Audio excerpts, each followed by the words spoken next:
The story of the priest Oddur from Miklibær and his secret mistress Sólveig is one of Iceland's most famous ghost stories. The events in the story are from the 1770s and they are well documented. The story got a life of its own for the next 2 centuries and became a mutated ghost story barely resembling the original. A story of a dead mistress with blood gushing from her neck hunting her ex-lover and dragging him down into the grave with her to make sure that he would never be found. The story was then finally laid to rest in 1937, a full 159 years after Sólveig took her own life, and finally the truth was revealed.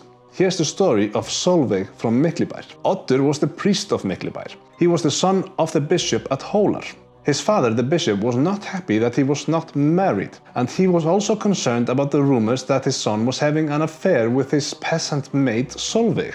So he arranged for him to get married to one of the daughters of an important man in the county. One of the daughters was kind of a mess, but the other one was a nice-looking virgin, easy picking for the old man. A month later, Oddur got married to Guðrún, the virgin, and everyone was happy. Except, of course, Sólveig. She was absolutely lost her shit. She had been Oddur's mistress for years, and she did not take this news lightly. She decided that if she couldn't have Oddur, she was going to kill herself. And people took this threat seriously. They got so worried about her that she was put on a suicide watch. Someone would sit over her all night just to make sure that she didn't sneak off in the middle of the night to go kill herself. There are a few different versions of what happened next, but they all agree on one thing. Sólveig got hold of a knife one day in 1778. She ran outside and she slit her own throat. A farm boy witnessed this and says the bitch finally did it. He goes to her, holds her in her arms and reads her last rites. She tries to mutter something, but it's not intelligible. The priest Oddur is called to the scene, and when he sees what happened to his former lover, he becomes so horrified that he passes out. Now he claims that during his blackouts, he was visited by Sólveig in a dream, and Sólveig asked him to make sure that she would be buried in a cemetery. When Oddur came back to, Sólveig was dead. Oddur asked his father, the bishop, for permission to bury Sólveig in a cemetery, but his father refused. It was against God and law to bury someone who had committed suicide in holy ground, so they would bury them just outside of the cemetery and facing the wrong way for reasons. He appealed to the county sheriff, who also refused the request. After she was buried, Sólveig started to haunt Oddur in his dreams. She says to him, "Being as I didn't get laid to rest in a cemetery, I will make sure that you won't be buried in one either." Oddur did not cope well with the death of Sólveig. It was obvious that he cared much more about her than people realized. He started to behave oddly and abuse alcohol. A full 10 years after Sólveig's death, Oddur was having coffee with the sheriff after mass. It became evident that he was slipping something into his coffee because before long he was wasted. The sheriff asked someone to help Oddur back home, which was only about a mile away. Oddur did not like this idea. He got on his horse and he rode off alone in anger. His family back home hears him knock on the door. It's late in the evening, and his 8-year-old son is asked to go downstairs and let his father in. When the child opens the door, he sees no one. In some version of his story, he is too scared to open the door, so he doesn't. But the next day, they find his horse Faxi alone outside. His gloves were under the horse's saddle and his hat next to the front door of the farm. The townsfolk called a search party of over 40 people, and they searched for days, but they couldn't find him. Rumors started to fly that Oddur had finally been killed by Sólveig, and that she had dragged him down into her grave with her.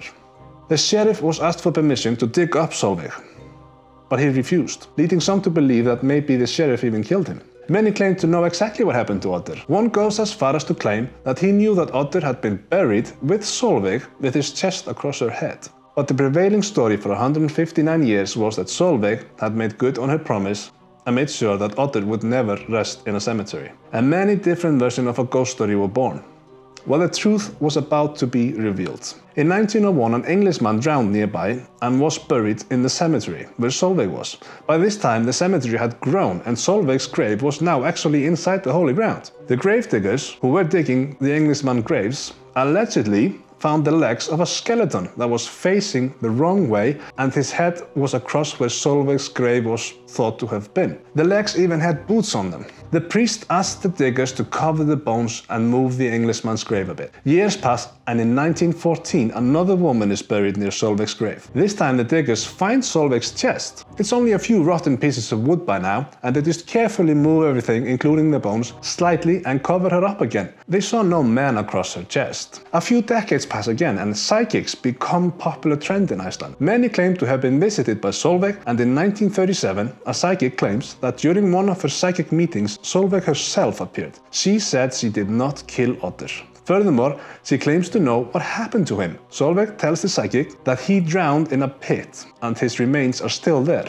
And she finally requested that her bones would be buried properly in holy ground. And of course people took this seriously. I mean, it's a psychic. Why would she lie? So Sólveig was dug up later that year and the bones examined. She had been buried in her own clothing chest.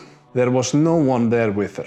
She finally got her pardon. But then what happened to Oddur? Well, there are some conflicting stories, but the prevailing one is that he had been found very soon after his death. Some say even immediately, but he had killed himself. It is thought that those close to him covered this up and buried him in secret so that he could be laid to rest in holy ground, unlike his grieving ex-lover. Sólveig was given a proper burial on July 11th, 1937 in Miklibær to a full church of people. If you are in the north of Iceland, you will probably stop at Miklibær. There's a great museum there. And this is Sólveig's actual grave. Make sure you stop there and pay your respects. Have a nice trip.